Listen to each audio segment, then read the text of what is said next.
Coming up in this episode of Malcontent versus the Council. I'm calling on people to start holding their local councils and other government departments to account. I tried to fully comply with all of their requests. Only by probing did I get this information. This is because I am a lunatic.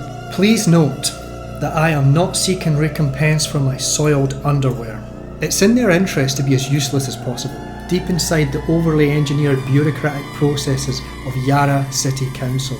Not eligible. You are not eligible. Not eligible. You are not eligible. Not eligible. I walked out of the town hall with my jaw on the floor. What a crock of shite. Then everyone pats themselves on the back over a bunch of reports that misrepresent reality. And in doing so, I only got myself wrapped up in bureaucratic red tape. It just gets pissed up the wall and then they ask for more funding. Hello again. You've come back for more information on the corrupt Yarra City Council. If you haven't already watched the other video on the council, then go and have a look now to get some background on the scam these people are trying to pull on the ratepayer. Today I'm going to cover my own personal issue with them, which has gone on for over 3 years now. Sit back and relax, as this will take a while. I'll read you the letter which I've sent to the Victorian Ombudsman and the Minister for Local Government. Bear with the long introduction, as it was important for me to go over some background details for the Ombudsman. As a courtesy, I will not use the real names of the staff involved, and I'm going to use a fake address when referring to the property in question. Okay, let's get started. To whom it may concern. This letter is regarding an issue I've had with Yarra City Council going back to 2019. It started not as an issue, but by me pointing out a problem to the council and offering to work with them to fix it. It then evolved into an issue where I was trying to pay my rates, but they were not allowing me to. I should have given up on them long ago and sought assistance from the Victorian Ombudsman. Note that I have copied in the Minister for their information. Good luck to them if they'd like to try and fix this mess of a council. I'll start with the outcome I am asking for. Yarra City Council to drop the $5.33 penalty interest charge they have added to my rates bill. Yes, that is $5.33. Yarra City Council to drop any subsequent penalty interest charge they apply while this complaint is being reviewed. Yarra City Council to allow me to pay the backlog of rates in line with the plan they mention in their email to me dated 27 February 2023, attachment 16. Yarra City Council to reimburse me for the cost of postage of this letter to the Ombudsman and the copy sent to the Minister. I'm not sure how much this will be. I will likely get 2 registered post envelopes from Australia Post. Note that I am willing to absorb the printing cost as I have credit on my Officeworks card. This simple gesture from me is more than I've ever seen from the council. Yes, I am aware that this will likely be more than the $5.33 penalty interest charge which I have asked to be dropped. Incidentally, this printing actually cost me $12, so this complaint will be a financial loss for me regardless, and I don't give a damn because this complaint serves a higher purpose.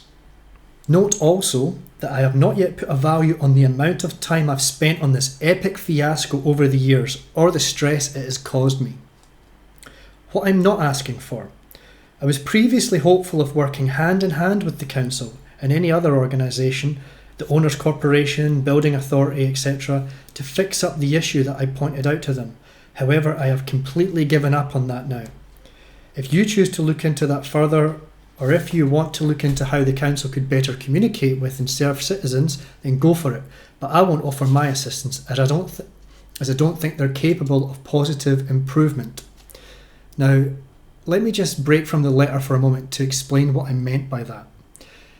It's in their interest to be as useless as possible and to have such convoluted processes because it creates a need for them. They're inventing their own necessity. They overcomplicate their operations, so then they need to employ more staff. Then they have too many staff, so they need to invent more inefficiencies to keep everyone busy. The cycle goes on and on. Their salaries get bigger, their job titles get fancier, and the taxpayer funds it all. I have seen it many times working within the public service, and it frustrates me, as they could provide quality services that we would all appreciate. Here is the story which I'll do my best to articulate fully and with evidence where I have it. Part 1. Some background. I bought an apartment in May 2019. I'd never bought a property before, so it was all new to me. The endless forms, the complicated language. Then after purchasing, I wasn't sure of all the different bills I was going to have to pay. It was something I thought I'd pick up in time. An example of this is with the water company. I have to pay 2 separate water bills, one for the apartment and a separate water bill for my car space. It makes no sense to me at all. I've tried to ask the water company about it and they always throw me a response which is a salad of buzzwords. It's a good strategy of theirs as it's made me give up on my inquiries. Anyway, that was a side note. So the apartment I bought is 1255 Main Street, Richmond. That's a fake address. I'm not giving you my real address.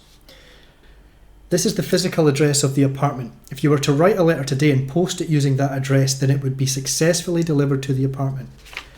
Please note that I am no longer living at that address, having relocated to New South Wales in July of 2022. See my current address at the top of this letter. I hope this ensures that we avoid an additional saga with you failing to note my New South Wales address.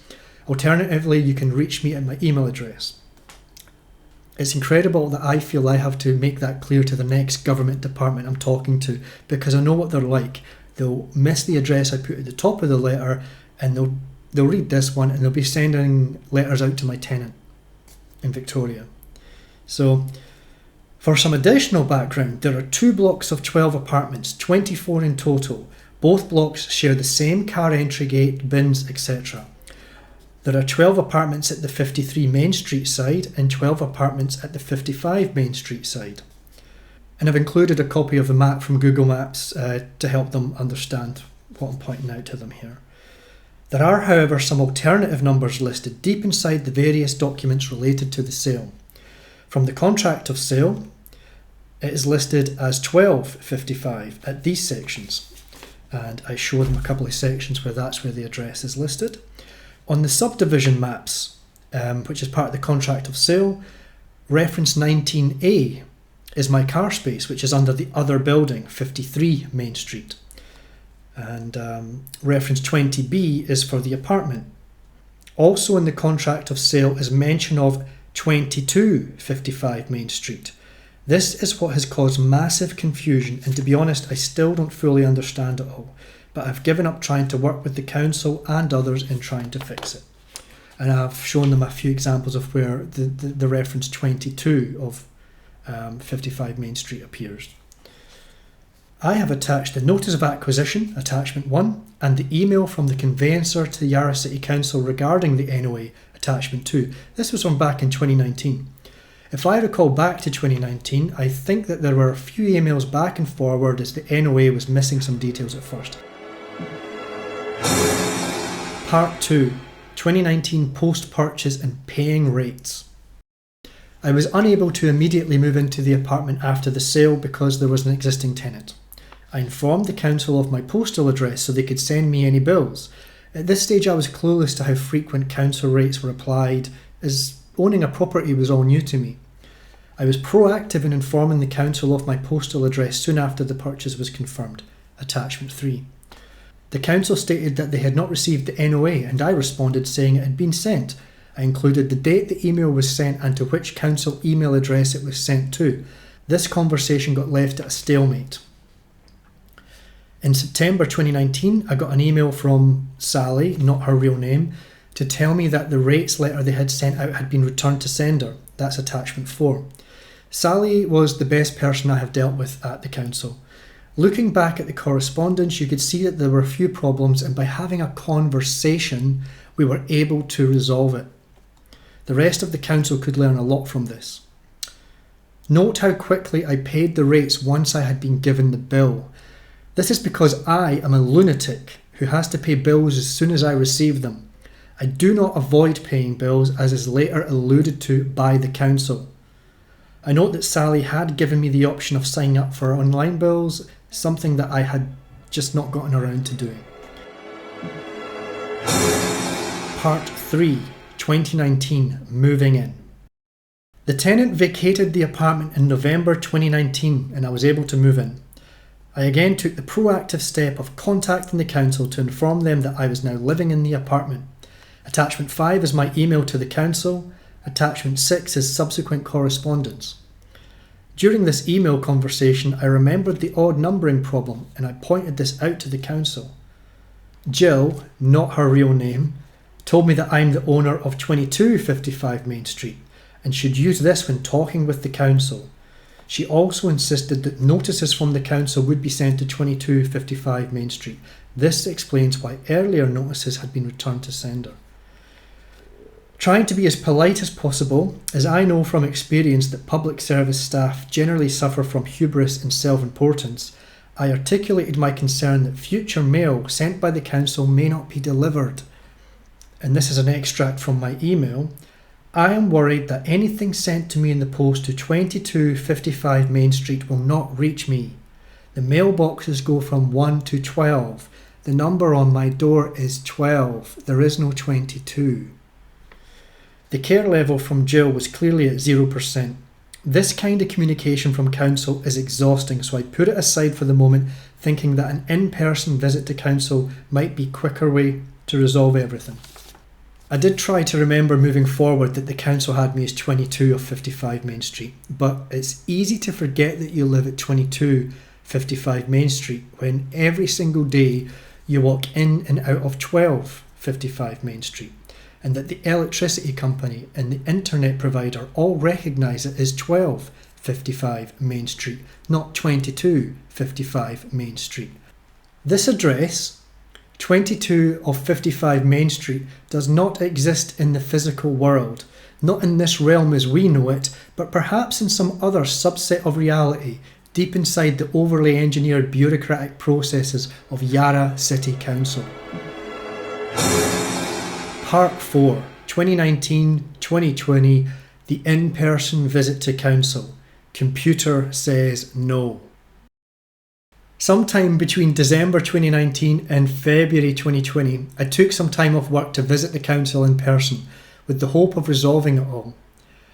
I always say that anything can be resolved with a conversation, and I strutted off down Bridge Road with a spring in my step, full of positive energy that we could unravel this tangled ball of wool. I had 2 issues to ask the council about. One was to secure a visitor's permit so that any friends coming to see me could park on the street without getting a fine. And secondly was the rates issue I wanted to smoothen out. There were 2 members of staff stationed at the visitor's desk at the drop-in centre in the town hall. I was the only member of the public there. Remembering that I was dealing with the public service, I made sure to put on my happiest friendly voice and was prepared to stroke their egos if need be, so as not to give them any excuse not to do their job. The conversation went something like this. I approached the desk, feigning timidness as not to appear aggressive to them. Me. Well, hi there, how are you? I have a few questions I'm hoping you can help me with. So I'm continuing with the big smile, hoping that I've gotten a friendly member of staff. The Yarra City Council member, they sighed, yes. Me. Well, the first one is that I'd like to apply for a visitor's permit so my guests can park on the street. What's your address? 1255 Main Street, Richmond. Yes, I had already forgotten in that moment that I live at the non-existent 2255 Main Street. So the member of staff furiously bangs away at their keyboard. Not eligible. Sorry, I'm not eligible for a visitor's permit. You are not eligible. That can't be right. I looked up the policy for issuing car permits before I left home and I'm certain that I qualify. Not eligible. You already have one. Look, I think this might be related to the other issue I have. You see, I just remembered that the council has me listed as 2255 Main, not eligible. Okay, thanks.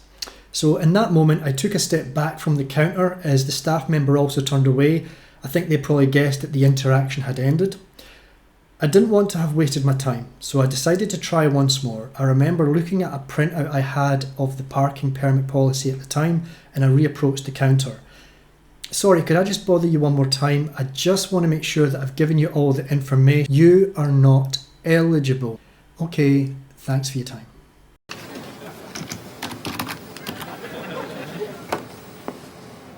computer says no. Just another aside from the letter. Public service organisations waste a lot of their time getting staff to take part in special working groups to rewrite policy or workshop things like staff code of conduct. This here is the Yarra Council staff code of conduct. I bet you they spent months on it and that they probably all get together every couple of years to redraft it. If you ever wonder why your building application is taking ages for your local council to process, then it's probably because they have all been downing tools and are doing special workshops. That or just taking sick leave, or just taking paid leave and not even having it recorded as leave on the council system.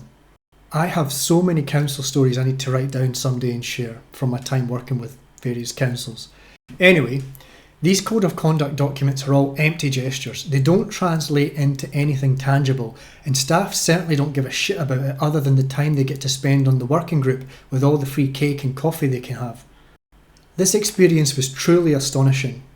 The rudeness and dismissiveness from the staff actually left me unable to speak, which is rare for me. I walked out of the town hall with my jaw on the floor, half in shock, pondering what all our various taxes go towards if this is the output of the public service, and half amused by the comedy show I had just witnessed. It's not like they were under pressure to get through a big queue of people. I was the only person there. Surely they could have taken the time to let me finish a sentence. I returned home. I put my council stress to the side with the intention of coming back to it later. I gave up on the visitor car permit, so annoyingly, when I had friends visit, we would have to run out and move the car every couple of hours. I genuinely forgot about the rates after this. Every other bill in my life came in, and I'd pay it within a day or two. If the council had been sending me the rates, then I would have been paying them. Part 5, 2022. Rates Problem Rebirth. Life moved on. I forgot about the rates. I paid all my other bills as they came in. Water, body corporate, electricity and so on. We had lockdowns, working from home nonsense. Everyone lost their minds a little.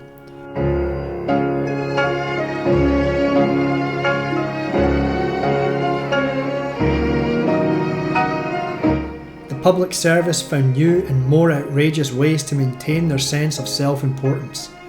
Government employees with their checklists would dictate to hard-working small business owners how many customers they were allowed to have, and would chastise those who did not tick all the boxes.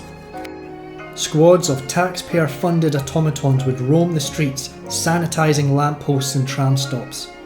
Institutions who are funded by the public purse would mandate that all employees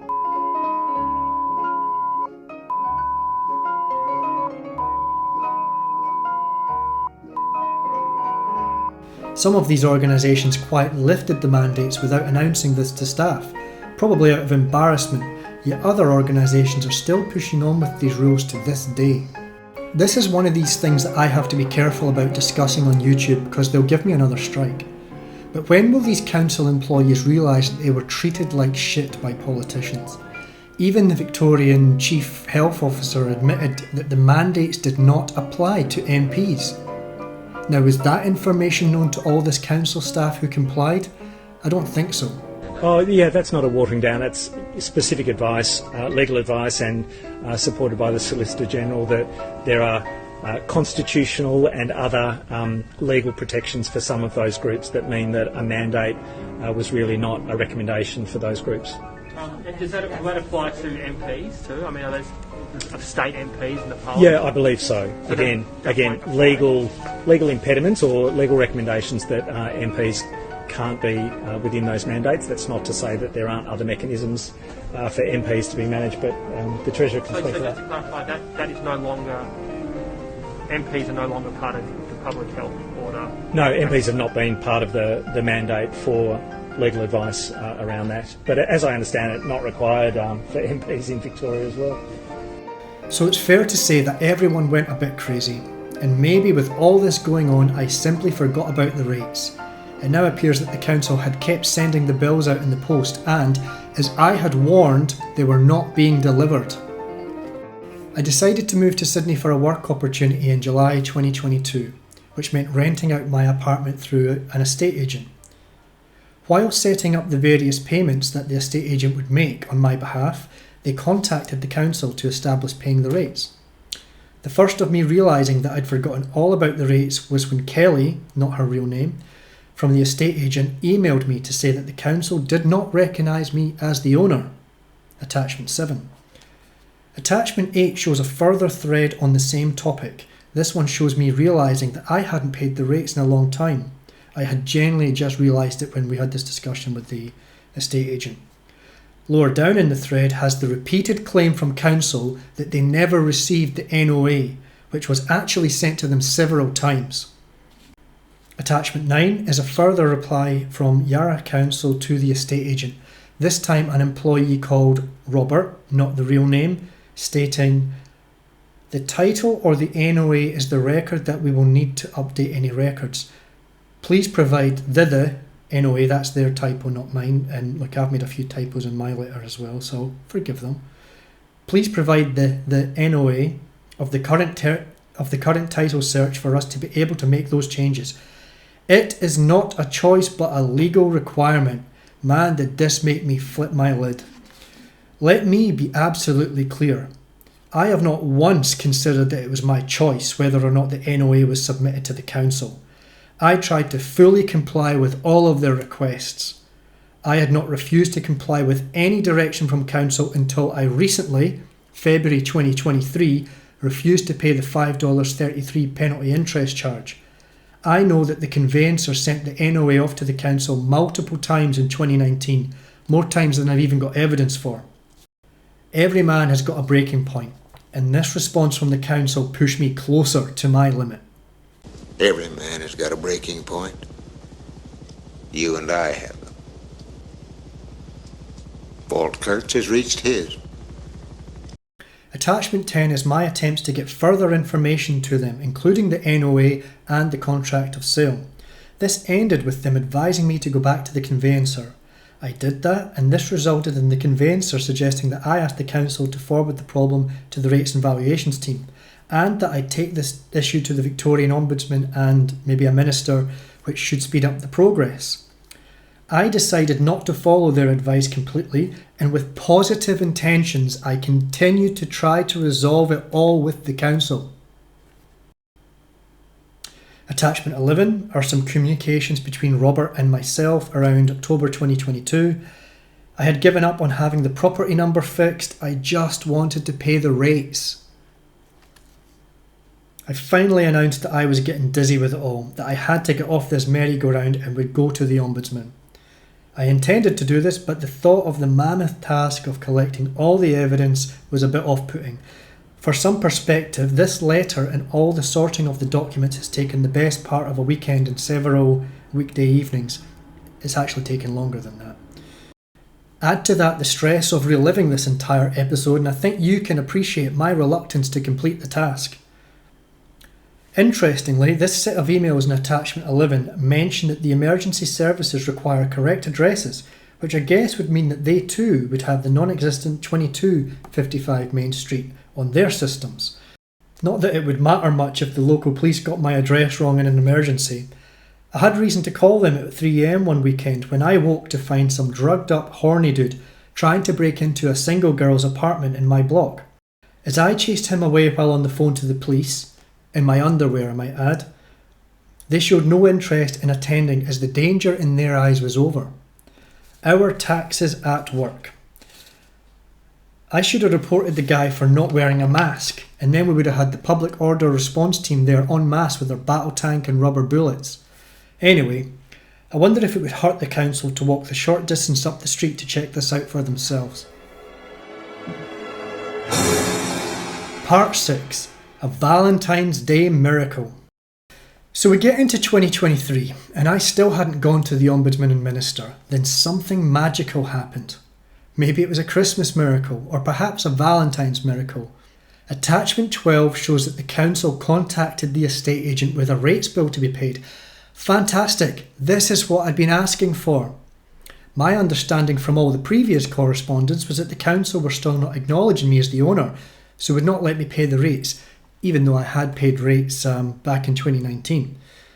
It would have been nice if they had at least let me know that they had overturned their decision, but regardless, I was ecstatic that we were almost through this and I wouldn't have to write a novel based on my experience for the Ombudsman and the Minister.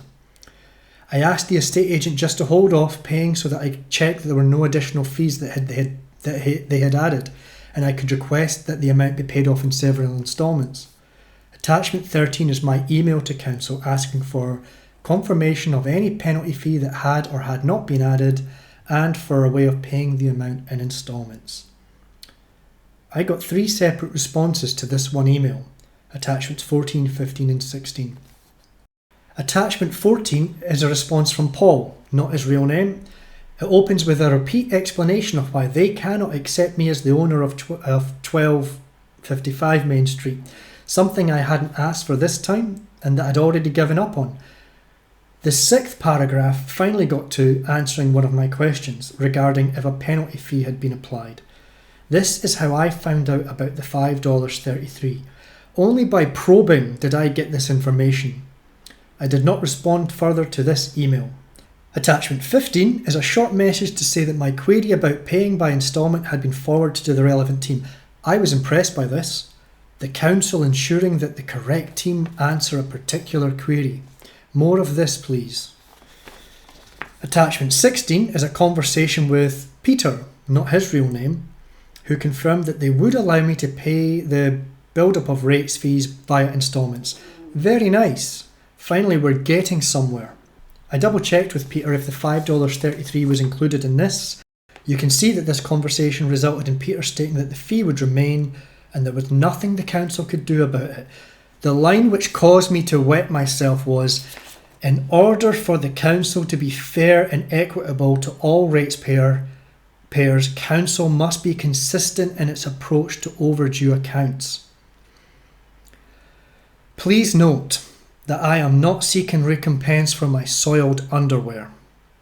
They throw around words like equity all over their propaganda, and I don't think any of them truly understand what that means, or could even articulate that there could be both pros and cons to their utopian ideas.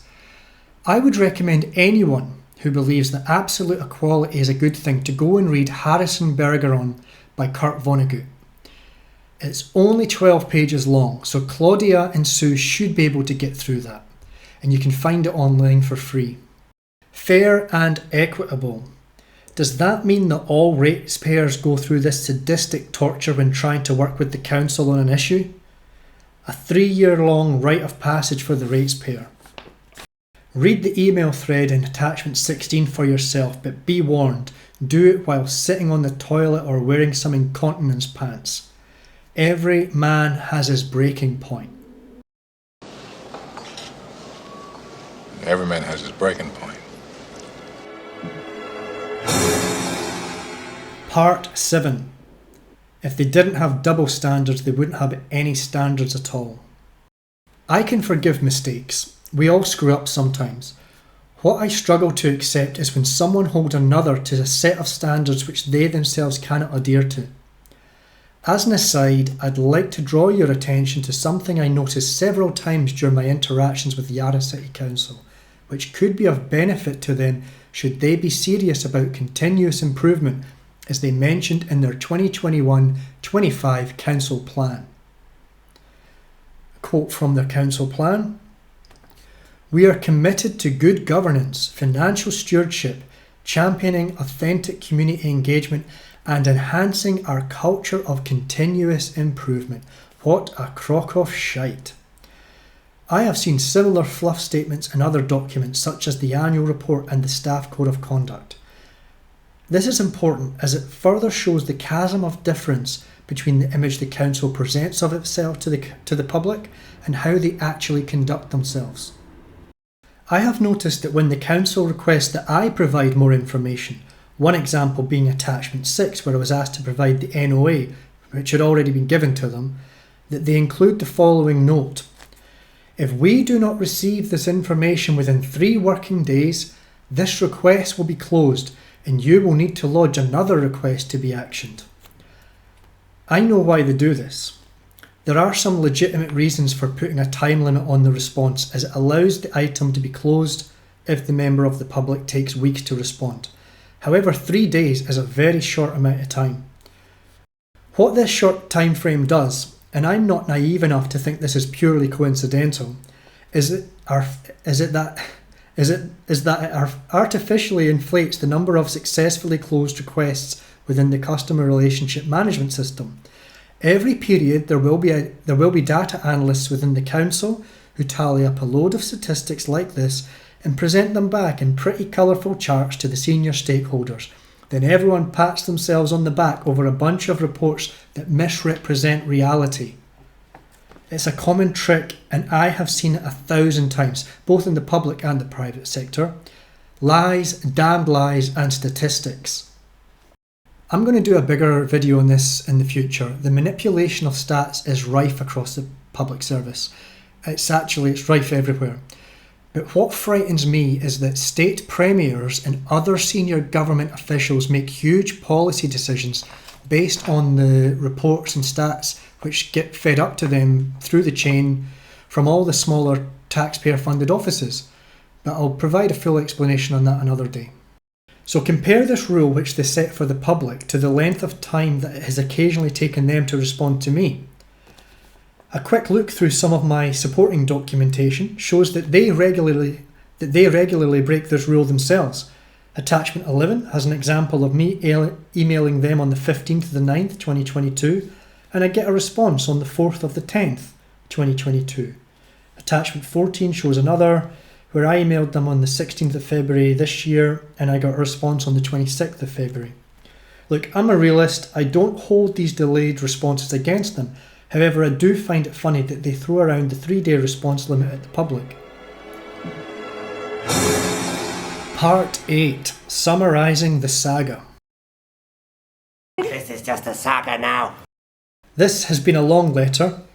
I hope that the breadth of it illustrates the extent of my frustrations. There are probably a few extra interactions with the council that I've missed. I believe anything can be resolved with a conversation, and I have tried to have that conversation many times with the council. I've tried being polite, I've tried to stroke their egos, nothing works. I've noticed a tendency for the council staff to look for ways to avoid answering a question rather than to answer it, or to answer a question which was not the one asked but it's an easy answer for them to give, or is an answer that allows them to avoid getting involved in some difficult work which could have a positive long-term benefit. The too hard basket seems to be an easy way out. My problem clearly originates from some sort of miscommunication many decades ago between the council, the building developers, and maybe another government agency, well before I've been involved in all of this. You'll see throughout the supporting documentation that the council immediately jumped to pointing the fingers at the developers. I'm sure that if I found the developers, that they would point the finger back to the council. I don't care about any of that from the past. I was offering my time for free to work with the council in resolving an issue, and in doing so I only got myself wrapped up in bureaucratic red tape. I wouldn't ever accuse everything of being the council's fault, not the original problem or the latest issue with the sorting out of the rates, but it seems as if they take everything as a personal attack, a personal affront, or as an insult to their intelligence, and from that position their self-pride blocks any chance of a reasonable discussion. I really felt we were at the end of it. I'd given up on getting the address numbering fixed. They had agreed to allow me to catch up on paying in instalments, and I was only asking for the $5.33 penalty interest charge to be removed, given the amount I had done to try and pay this. You might ask, why couldn't I have just paid the $5.33 charge and be done with it? If I felt that the council was providing a half-decent service to the community, then perhaps I would have let it slide and just paid the extra money, $5. From all I have read in the press, the meeting minutes which are published online, and from my personal experience, it seems that Yarra City Council is a gravy train for staff and councillors who choose to focus on empty virtue signalling over the basic operational functions of a local council. So that is why I will cause a fuss over this $5.33. The entire experience only further erodes my confidence in the public sector and calls into question what exactly happens with all of the various taxes the public are forced to pay. I look forward to getting some sort of resolution. I hope you can help. Please reach out to me if you need clarifying. Please reach out to me if you need to clarify anything. Regards, Malcontent. Like I've said, if I felt the council provided a fairly decent level of service, then I wouldn't have cared about the $5 charge.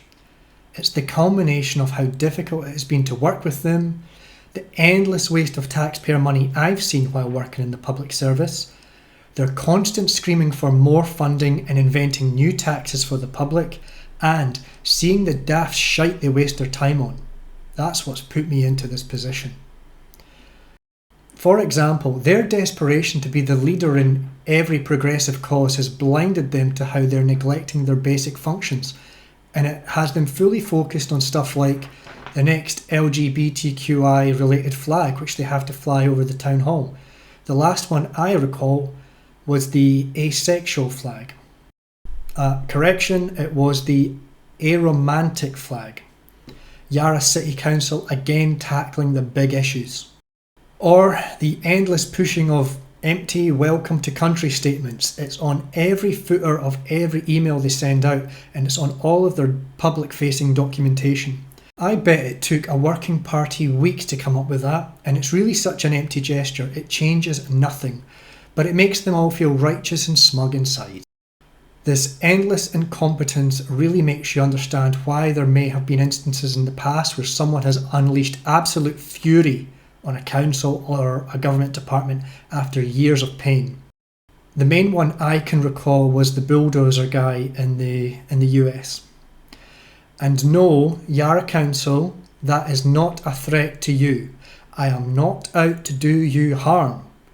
I'm making this disclaimer as I know their victim mentality will jump at any opportunity to turn fair criticism into a threat of violence, which they would then use to deflect from the points that I am raising. Look, I am not calling for the abolishment of all public services, far from it.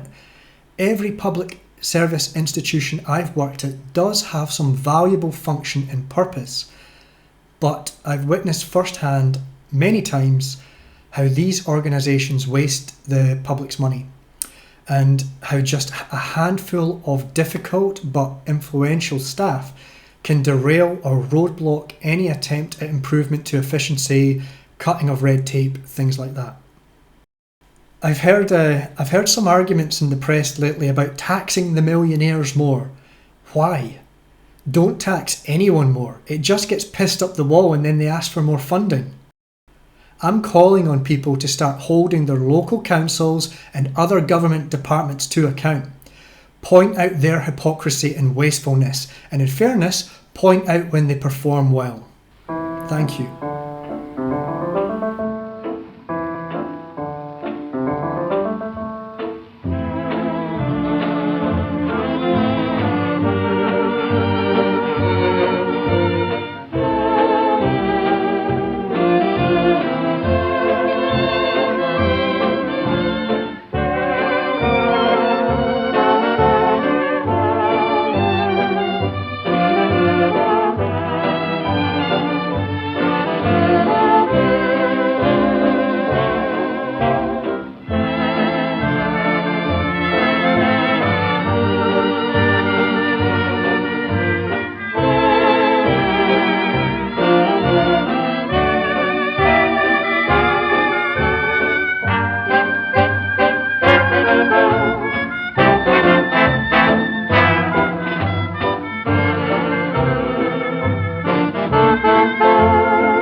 Midnight and a rendezvous.